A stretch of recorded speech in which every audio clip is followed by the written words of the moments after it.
करी थी और हमने अच्छा परफॉर्मेंस एंजॉय करा हुआ है, ये सब क्वेश्चन मार्क डाल रहा है या नहीं? बिल्कुल आशीष, मैं ये कहूँगा कि आज मेरे ख्याल से एक अच्छा दिन है आपके लिए, अगर आप ट्रेडर हैं तो आईटी से थोड़ा पैसा ले लेने के लिए, क्योंकि देखिए लेकिन इसमें कोई शक नहीं है कि नैस्डैक जो है अब वो लीडर है वापस एक नई बुल मार्केट का, और नैस्डैक उसको लीड भी कर रहा है। लेकिन मैं एक चीज़ कहूँगा, हमेशा एक चीज़ का ध्यान रखें, जब भी एक इंडेक्स बहुत बड़ी बेयर मार्केट में होता है, उसके बाद जब उसमें रैली आती है तो इसी तरीके की आती है, ऐसा लगता है आपको कि एक नई बुल मार्केट की स्टार्ट हो गई, और हो सकता है हो भी गई हो वो। लेकिन अब जो है ना, हम एक बहुत ही इंटरेस्टिंग लेवल पर आकर खड़े हैं। नैस्डैक देखिए, नैस्डैक ने एक डबल टॉप नेगेट किया, तो नैस्डैक में अब मुझे लग रहा है कि यहाँ से और 10-12% का मूव ओपन हुआ है। निफ्टी आईटी का भी अगर आप सिमिलर चार्ट लेकर आएंगे तो निफ्टी आईटी में अब हम उस लेवल के बहुत करीब हैं, और वो लेवल बहुत पीछे नहीं था, वो देखिए वो इस चार्ट में आपको बहुत क्लियरली दिखाई देगा, दिसंबर में था वो। 1 दिसंबर का हाई था निफ्टी आईटी का 31,227 और उस दिन का क्लोज था 31,120। अब हमें 30,566 पर। तो जो अगले 500-600 पॉइंट, और मैं एज्यूम कर रहा हूँ कि आज मार्केट में फिर थोड़ा सा गैप अप मिलेगा आपको आईटी शेयरों में, तो ऑलमोस्ट वहाँ तक अगर आप पहुँच जाएंगे तो ये इस लेवल की सिग्निफिकेंस समझिए। अब आप निफ्टी आईटी ने जो डिक्लाइन दिखाई थी, पूरी डिक्लाइन का 50% रिट्रेसमेंट है ये। अब 50% रिट्रेसमेंट लेवल बहुत इंपॉर्टेंट होता है फिबोनाची हिसाब से। अगर आप देखें तो 50% से लेकर 66% तक का जो रिट्रेसमेंट होता है, वहाँ तक कई बार इंडिसेस रिकवर कर जाते हैं। तो मुझे ये लग रहा है कि, और क्योंकि हम देखिए ये मेटा का जो नंबर था, ये मार्केट को कल पता था, क्योंकि कल मेटा का शेयर आफ्टर आवर्स में 25-26% कल ही ऊपर था, तो उसने कल एग्जैक्टली उसको रेप्लिकेट किया। जो आज आपने कहा कि आज अगर कॉग्निजेंट के नंबर्स देख लें या फिर वो गाइडेंस देख लें, और प्लस जो गूगल और एप्पल का थोड़ा सा एक हल्का सा डिसअपॉइंटमेंट है, उसके चलते मुझे लग रहा है कि ये और कुछ नहीं तो एक्सक्यूज बन जाएगा शायद आज थोड़ा सा प्रॉफिट लेने के लिए निफ्टी आईटी से। लेकिन ओवरऑल स्ट्रांग है नैस्डैक और ओवरऑल स्ट्रांग है निफ्टी आईटी, इसमें कोई डाउट नहीं है। अगर आप इन्वेस्टर हैं तो मुझे लग रहा है अभी भी कोई प्रॉब्लम नहीं है आपको, अगर हल्की सी डिक्लाइन आ भी जाए तो। लेकिन मुझे क्या लग रहा है कि आज मार्केट, देखिए मार्केट को एक बहाना चाहिए बैंक निफ्टी में रैली करने का, क्योंकि बैंक निफ्टी इतना ज़बरदस्त ओवरसोल्ड है। क्या आज मार्केट क्रूड की जो गिरावट आई है उसको लैच ऑन करेगा? क्योंकि नॉर्मली एल्गो ट्रेड प्ले होती है, जब क्रूड नीचे गिरता है तो आईटी स्टॉक्स गिरते हैं और बैंक्स बढ़ते हैं नॉर्मली। तो क्या आज मार्केट सब कुछ छोड़कर उस पर फोकस करेगा और एक ओवरसोल्ड ग्राउंड से एक रैली करने की कोशिश करेगा? मेरे लिए आज ये सबसे बड़ा देखने वाला क्यों होगा, और इसके लिए मैं आज थोड़ा सा नोटिस करूंगा कि किस तरीके से कर रहे हैं। हाँ, लेकिन एक चीज़ है, मिड कैप आईटी में ज़बरदस्त तेजी है विद इन दैट। जो जिन्होंने नंबर्स अच्छे डिक्लेयर किए हैं, जैसे कोफोर्ज, परसिस्टेंट या LTI, Mindtree, individual mid cap IT stocks में कोई प्रॉब्लम नहीं है। मैं सिर्फ एक एज एन इंडेक्स बोल रहा हूँ कि आज शायद थोड़ा प्रॉफिट टेकिंग आ जाए लार्ज कैप आईटी में हायर लेवल से, अगर गैप अप मिलता है आपको तो। बिल्कुल ठीक। और ग्लोबल में एक चीज और थी, कल bank of England, European central bank, दोनों ने वो एज एक्सपेक्टेड 50-50 बेसिस पॉइंट्स, आधे परसेंट के रेट हाइक्स अनाउंस करे। पर कमेंट्रीज इंटरेस्टिंग है, हम शायद साइकिल के एंड में पहुंच रहे हैं, इंडिकेशंस आ गए। बैंक ऑफ इंग्लैंड ने तो बोल दिया कि नो मोर हाइक्स। ईसीबी करा एक हाइक और उसके बाद बंद। तो ये भी बहुत इंटरेस्टिंग था कि दोनों की कमेंट्री जो है पॉजिटिव थी। दोनों की कमेंट्री पॉजिटिव, दोनों। अब ये फेड ने भी मोटा मोटी उस तरह के वर्ड इस्तेमाल कर दिए, डिस इन्फ्लेशन वगैरह, वो भी इसी तरफ इंडिकेट कर रहे हैं, तो ये अच्छी बात है। लेकिन आज का अब सेटअप समझ लिया जाए, उसके बाद निफ्टी बैंक की स्ट्रैटेजी पे अलग से आता हूँ। कल के बाजार में और मैं नोटिस कर रहा था, और एग्रेसिव शॉर्ट्स पाइलअप ही हो गए एक्चुअली। लेकिन सेटअप बैठ कैसा रहा है, समीकरण बैठ कैसे रहे, और साथ साथ जब सेटअप की बात कर रहा हूँ, मूड तो ऑफ लेट बिगड़ा था वो अदानी से। आपने अपफ्रंट मेंशन भी कर दिया कि वो 3 अदानी ग्रुप के stocks, Adani enterprises, Adani ports, Ambuja cements, आज से एएसएम फ्रेमवर्क के दायरे में, एडिशनल सर्विलेंस मैकेनिज्म के दायरे में आते हुए, यानी कि हमें इंट्राडे में अगर कोई पोजीशन लेनी है तो 100% अपफ्रंट मार्जिन देना पड़ा। 100% तक 50% या जो एग्जिस्टिंग है वो 100% तक। तो बेसिकली स्पेकुलेटिव एक्टिविटीज को कर्व करने की कोशिश। और हम सब रिटेल अब ये जानना चाहते हैं, इस कदम से क्या इनकी गिरावट थम जाएगी? क्या कैसे रीड करो इस एएसएम मैकेनिज्म में लाना इन स्टॉक्स को आप, प्लस सेटअप कैसा बैठ रहा है? मेरा एक सवाल है रेगुलेटर से, जब ये स्टॉक बढ़ रहे थे तब क्यों नहीं एएसएम में डाले गए? कोई रूल थोड़ा ना है कि जब स्टॉक्स गिरेंगे तभी आप उनको एएसएम में डालेंगे। ये मतलब कहाँ का रूल है कि अगर आप स्टॉक्स को ये समय तभी डालना चाहिए जब वो गिरना शुरू हो जाता है? स्पेकुलेशन दोनों तरफ हो रहा है। स्पेकुलेशन तो दोनों तरफ हो रहा है। क्या जो रैली हुई थी, इतनी बड़ी बड़ी रैली जो हुई थी स्टॉक्स में, क्या वो प्योरली जस्टिफाइड थी फंडामेंटल्स पर? किसी भी स्टॉक का प्राइस टू अर्निंग्स रेशियो उठा के देख लीजिए, क्या किसी भी उसको जस्टिफाई किया जा सकता था? देखिए, मैं ना अगेंस्ट हूँ ना फॉर हूँ। मेरा एक मानना मार्केट में हमेशा होता है कि फ्री मार्केट मैकेनिज्म को डिस्टर्ब नहीं करना चाहिए। मैं फिर कह रहा हूँ, रैली हो रही थी, ठीक है, रैली हो रही थी, आप F&O स्टॉक्स हैं, अगर आपके अंदर हिम्मत थी तो शॉर्ट करिए, और अगर आपको लग रहा है कि रैली नहीं होनी चाहिए थी, आप शॉर्ट करिए और पैसा बनाइए उससे। लेकिन अब अगर डिक्लाइन आ रही है तो ठीक है, F&O स्टॉक्स हैं, आपके अंदर हिम्मत है तो बाय करिए डिक्लाइनिंग मार्केट में। ये जो आर्ग्यूमेंट है ना, ये दोनों तरफ की होनी चाहिए, ये आर्ग्यूमेंट एक तरफ की नहीं होनी चाहिए, और ट्रेडर्स के लिए लेवल प्लेइंग फील्ड होनी चाहिए। ऐसा नहीं होना चाहिए कि आप बुलिश ट्रेडर्स को एक फेवरेबल एक चीज़ मिल जाए compare to bearish traders. Limited point मेरा यहाँ पर ये है, मेरे हिसाब से अगर आप कोई भी चीज़, अगर आप स्पेकुलेटिव एक्टिविटी को रोकने के लिए कर रहे हैं तो फिर वो दोनों तरफ होनी चाहिए, वो सिर्फ एक तरफ नहीं होनी चाहिए। और एक चीज़ मैं आपको हमेशा बता देता हूँ, कभी भी अगर आपने, और मैं इसे सिर्फ अदानी के लिए नहीं बोल रहा हूँ, मैं ओवरऑल मार्केट के लिए बोल रहा हूँ, क्योंकि कोविड के टाइम पे भी ये हुआ था, आप कभी भी ना शॉर्ट सेलिंग रोकने की कोशिश करेंगे ना, वो काउंटर प्रोडक्टिव होगी। कभी भी फ्री मार्केट मैकेनिज्म, मार्केट में सबसे ज़्यादा रैली तब आएगी जब शॉर्ट्स होंगे, जब आपके पास अल्टीमेटली शॉर्ट्स होते कौन है? शॉर्ट्स वो होते हैं जिनके पास शेयर नहीं है लेकिन वो बेच रहे हैं, क्योंकि उनको पता है कि अल्टीमेटली नीचे गिरेगा तो फिर उसके बाद मैं नीचे बाय कर लूँगा। और वो शॉर्ट्स फंसते कहाँ हैं? वो आपको एक बहुत पुराना एक मामला था, वो अब ऑब्वियसली क्योंकि हम जिस चैनल के लिए काम करते हैं उससे रिलेटेड है, तो उसके लिए मैं उस पूरी हिस्ट्री में नहीं जाऊंगा। लेकिन एक बार धीरू भाई ने जब वो शॉर्ट्स को फंसाया था बुरी तरीके से, उन्होंने जो भी शॉर्ट करा था वो सारी के सारी डिलीवरी वो खुद ले रहे थे, और उसके बाद उन्होंने कहा कि अब अच्छा ठीक है, अब आपने शॉर्ट कर दिया, अब लाओ शेयर, ठीक है ना। तो अब मैं ये कह रहा हूँ कि अगर शॉर्टिंग हो रही है तो कोई तो शॉर्ट कर रहा है। अगर आप इतना कॉन्फिडेंस है कि ठीक है, अगर उनके पास शेयर नहीं है तो कभी ना कभी कहीं ना कहीं तो वो फंसेंगे, तो उस पर कॉन्फिडेंस होना चाहिए आपका। इसमें इशू ये है कि इसमें एक और इशू जुड़ गया है कि प्रॉब्लम है not just local but global भी। ग्लोबल बॉन्ड मार्केट में भी काफ़ी शॉर्टिंग हो रही है, और वो आप उसको कैसे रोकेंगे? चलिए आप यहाँ पर फिर भी आप थोड़ा सा एक वो लगा सकते हैं, ग्लोबल कैसे रोकेंगे?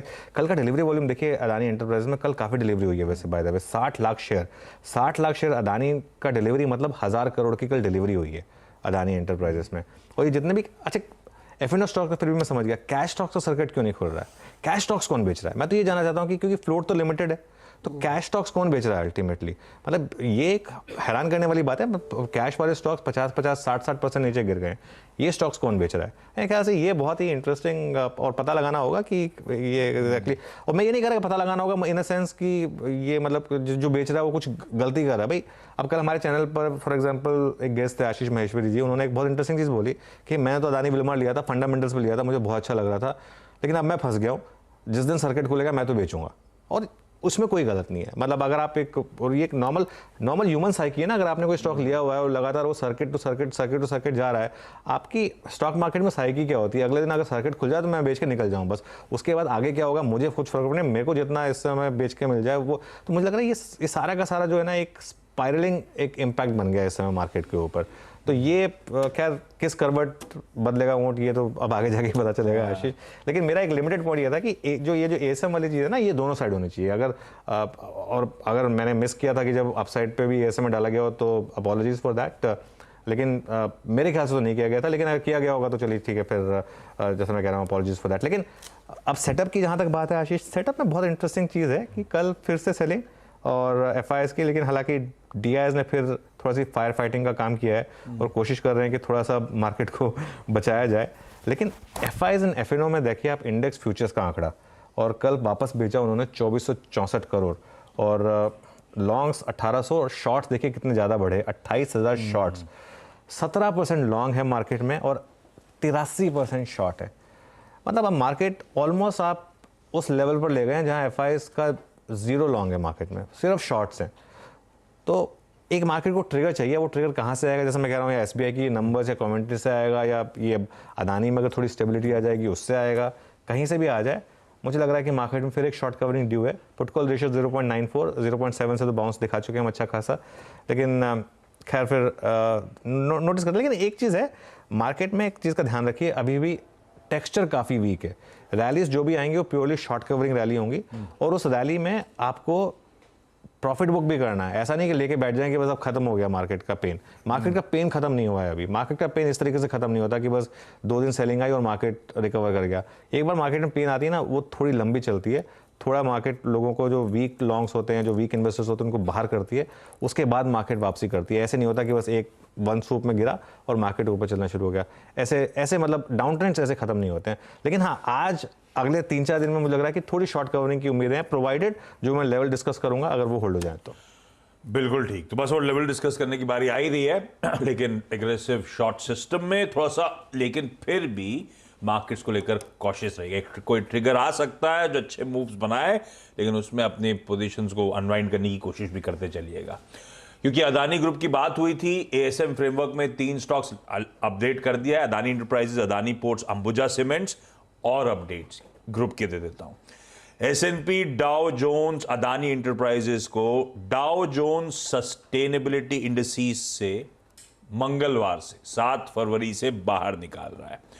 उनका कोटेड स्टेटमेंट ये कहता है कि following a media and stakeholder analysis triggered by allegations of stock manipulation and accounting fraud, और इसके चलते हम इसको इंडेक्स से बाहर निकाल रहे हैं। सुबह सुबह अपडेट्स ये भी आ रहे हैं कि अदानी ग्रुप शायद अपने कुछ लोन्स को प्रीपे, जहां पे शेयर बैक्ड लोन्स यानी कि प्लेज करके जहां पे पैसा उठाया गया था, उन लोन्स को रीपे करने की कोशिश कर रहा है, ताकि सेंटिमेंट्स, कॉन्फिडेंस थोड़ा सा बूस्ट हो। ये सब अपडेट्स आए जिस पे हमें आज खुलते ही रिएक्ट करना है। और एक चीज और, अंबुजा सीमेंट वायदा के कर्व में कंटिन्यू कर रहा है, अदानी पोर्ट्स जुड़ गया। एफएनओ बैन में आज अदानी पोर्ट्स भी आपको नजर आएगा। ग्रुप की बात हुई थी, अपफ्रंट डिस्कस हो ही गया, तो मैंने कहा जो जो खबरें जुड़ी हुई हैं वो भी आपको साथ शेयर कर दी जाए। अब आ जाइए आज के निफ्टी के सेटअप पे। निफ्टी कल का अदानी ग्रुप का स्टैक दिखाइएगा। कल भी प्रेशर में, कल भी अदानी एंटरप्राइजेस 26-27% नीचे था, पर ऐसा लग रहा था हम थोड़ा हट के सोचने की कोशिश कर रहे हैं। कोई आईटीसी, कोई एचयूएल, कोई प्राइवेट बैंकिंग स्पेस, कोई आईटी स्टॉक्स, कुछ शेड्स ऑफ ग्रीन थे। इंडेक्स फाइनली हरे में फ्लैट बंद होता हुआ नजर आया। अब कैसे अप्रोच करूं इस मार्केट्स को? देखिए, मार्केट में हमेशा ऐसा होता है, जब पहले या दूसरे दिन गिरावट आती है तो वो एकदम ब्रॉड बेस होती है। उस समय मार्केट में कुछ दिमाग नहीं चलता, एकदम मतलब आप जैसे कहते हैं ना, अंधी मच जाती। हाँ, एक रामधारी सिंह दिनकर की एक कविता थी आशीष, बचपन में हमने पढ़ी थी, जब नाश मनुष्य पर छाता है पहले विवेक मर जाता है। मार्केट में जब डिक्लाइन आती है ना बड़ी, तो आपकी सोचने की ताकत सबसे पहले खत्म हो जाती है, और इसके लिए वो अंधाधुंध सेलिंग आती है। और मार्केट में अंधाधुंध सेलिंग आई, वो पहले 2-3 दिन जो सेलिंग आई। उसके बाद कल मार्केट में पहला साइन लगा, जब मार्केट में लोगों ने कहा कि देखिए ठीक है, एक ग्रुप में प्रॉब्लम है या एक पॉकेट में प्रॉब्लम, मार्केट में पूरी मार्केट खराब नहीं है। और कल आपने बहुत टाइम बाद नोटिस करा होगा कि जो अच्छे नंबर्स थे उसको मार्केट रिस्पेक्ट कर रही थी, खराब नंबर्स थे उसको मार्केट पनिश कर रही थी। एक चीज़ मैं कहूँगा कि मार्केट में ना लेवल्स की मैं बात करूँगा, अब जो बजट का हाई और लो था ना, वो एक्सेप्शन था, उसको भूल जाएं आप। वो उस दिन मतलब जिस तरीके से 3000 पॉइंट का मूव बैंक निफ्टी में आ गया था, अप और लो साइड में निफ्टी में जिस तरीके होगा उसको भूल जाएं। डेटा पॉइंट क्या इंपॉर्टेंट है, 30 जनवरी का लो जो कि लोअर लो था मार्केट का बजट से पहले, और 31 जनवरी का हाई जो कि मार्केट का एक पहला हायर हाई था बजट से पहले का। मेरे लिए ये 2 लेवल सबसे इंपॉर्टेंट हैं, और वो लेवल हाई पे रेजिस्टेंस क्या होगा, 31 जनवरी का हाई 17735। 17735 अगर आज आपको मिलेगा तो मुझे लग रहा है कि वहाँ पर आपको थोड़ी प्रॉफिट बुक करनी चाहिए अगर आप लॉन्ग हैं तो।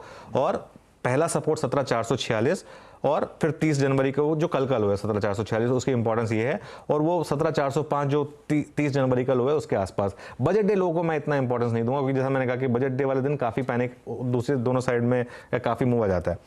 अब एक और चीज़, नई सीरीज हमने स्टार्ट की है, वीकली सीरीज, कल की एक्सपायरी के बाद। उसमें आप एक इंटरेस्टिंग चीज़ देखिए, 17600 की कॉल और पुट दोनों में ओपन इंटरेस्ट देखिए। मुझे लग रहा है कि ये एक जो हाई वोलेटिलिटी, एकदम से वोलेटिलिटी जो बढ़ी है, उसका फायदा उठाकर कुछ लोगों ने ये दोनों ऑप्शंस बेचे हैं। इन दोनों का प्रीमियम जंप देखिए, 387% जंप कॉल में, सॉरी पुट में, और 623% जंप कॉल के ओपन इंटरेस्ट में।